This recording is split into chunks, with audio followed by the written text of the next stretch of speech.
Well, as you can see, if you were just watching the other video I spoke about, where I said yes, the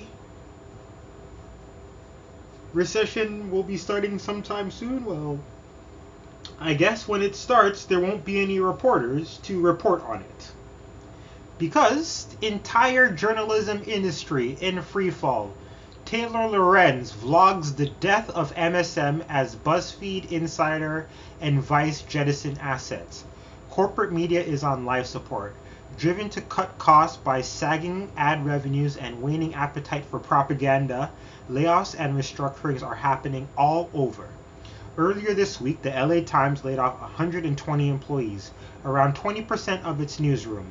Seasonal adjustments. As you can see, it's not looking pretty. Meanwhile, BuzzFeed and Vice Media, two former darlings of digital media, are looking to siphon off assets. BuzzFeed, which has lost over 97% of its value since going public in 2021, is looking to sell its food sites Tasty and WeFeast, while Fortress Investment Group, which took over Vice in bankruptcy last year, is looking to sell its Refinery 29 women's lifestyle site, the website the Wall Street Journal reports. Fortress is in talks to sell Refinery 29 after a failed attempt to find a buyer for Vice in its entirety, which includes its namesake news brand, production studio, and creative agency, among other assets. Fortress is in studio with prospective bidders for Refinery 29, which saw a decrease in revenue to $30 million last year from around $50 million in 2022, according to people familiar with the matter. Vice notably bought Refinery 29 for $400 million in 2019, while Tasting was an attempt by BuzzFeed to generate revenue streams beyond advertising with direct sales of kitchenware. Who thinks of these things, right? Like, you're a news site. What do you know about selling kitchenware? This is how corporations fall apart, trying to get too smart for their own good. I mean, how about fucking, excuse my French, but write things people will like? The outlets joined Jezebel, sex, celebrity, politics with teeth. Okay, if that's what it is. Which was shuttered in November by Geo Media amid corporate layoffs, and Business Insider, which is now cutting 8% of its staff per semaphore. Yeah, I was just reading an article from Business Insider not too long ago. Memo to staff. Time magazine also laid off 30 people this week. Not 13, 30.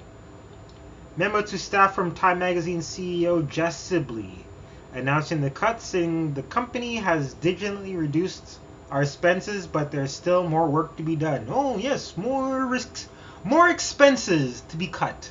So you're just an expense. You are not a human. That's what I'm saying.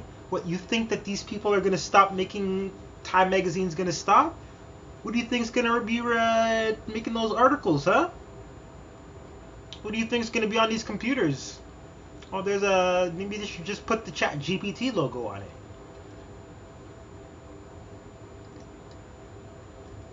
In 2023, there were over 30,000 workers laid off by media companies.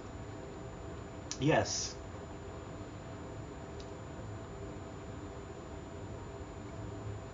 The entire journalism industry is basically in a free fall. Today, the Los Angeles Times laid off 115 employees. They wiped out their entire DC bureau in an election year. They laid off... You hear that all. They fired their entire DC room. And it's an election year.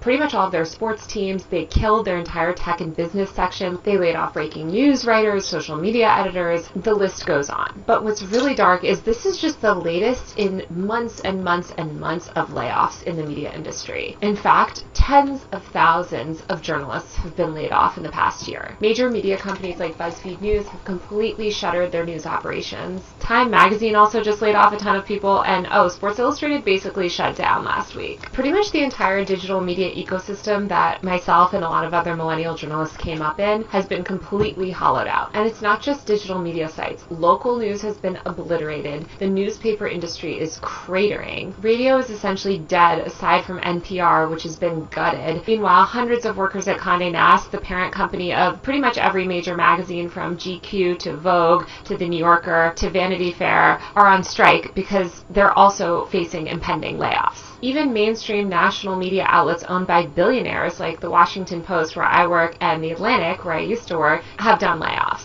If you're a young journalist today, there's almost no on-ramp to traditional journalism. Even if you do get a job, journalists' salaries have been stagnant and even declined. And by the way, we don't make that much to begin with. I don't think people understand how bad the world would be without journalists. And let me just preface this. Oh yeah, we know how bad the world would be without journalists, alright. Yep. Yep.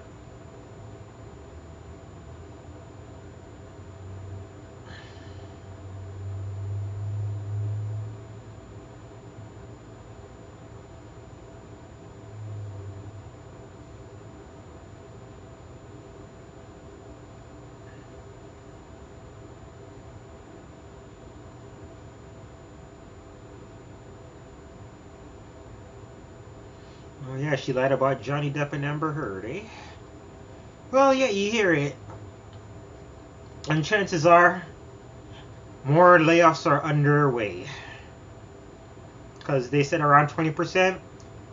Expect another 20% by, I don't know, we'll say March, April? You know, like, yeah, it's starting quick.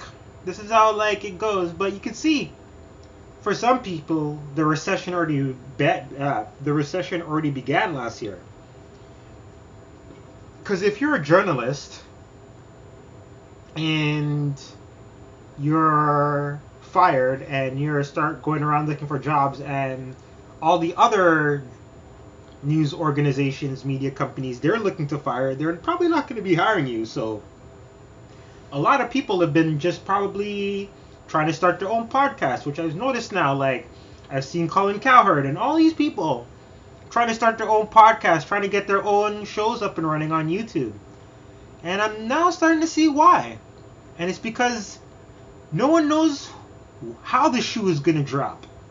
Who is going to be left standing without a chair once the music runs out? That's what I get the feeling, because Stephen A. Smith, Colin Cowherd, Joel Klatt, I think that's a different one.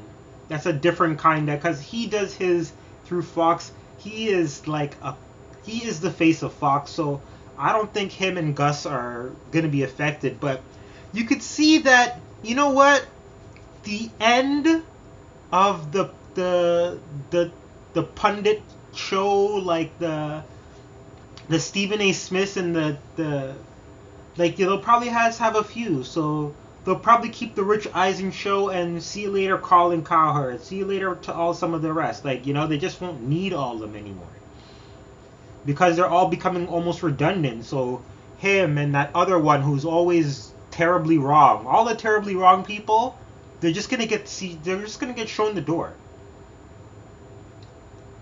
I'm pretty sure they're already fixing up AI to probably put out better content than they could ever probably did. I don't really have much against Colin Cowherd, but sometimes he has some wacky takes, or sometimes he just follows the hype. Sometimes, mostly. But for the most part, he's pretty tame. The other one, Nick something, I can't remember these guys' names. But there's Nick something, and then there's the other guy who I can't remember his name. But he just keeps the one who Tom Brady always dunks on, the black guy. Yeah. So those two, I'm pretty sure those two will be unemployed within at the end of the NBA season, probably. That seems like it's going to be the best time, because there's not going to be much sports on, so you're going to get the rest of this season out of them. And then after the rest of this season, none of them are coming back. Kind of deal. That's what it feels like. So yeah. I have a feeling we're going to start hearing about stuff from ESPN again, because I remember that ESPN did some stuff last year, so we're going to probably hear from them pretty soon. And so, stay tuned. I'll be watching. And we'll see how. I have a feeling it's going to affect N.I.L.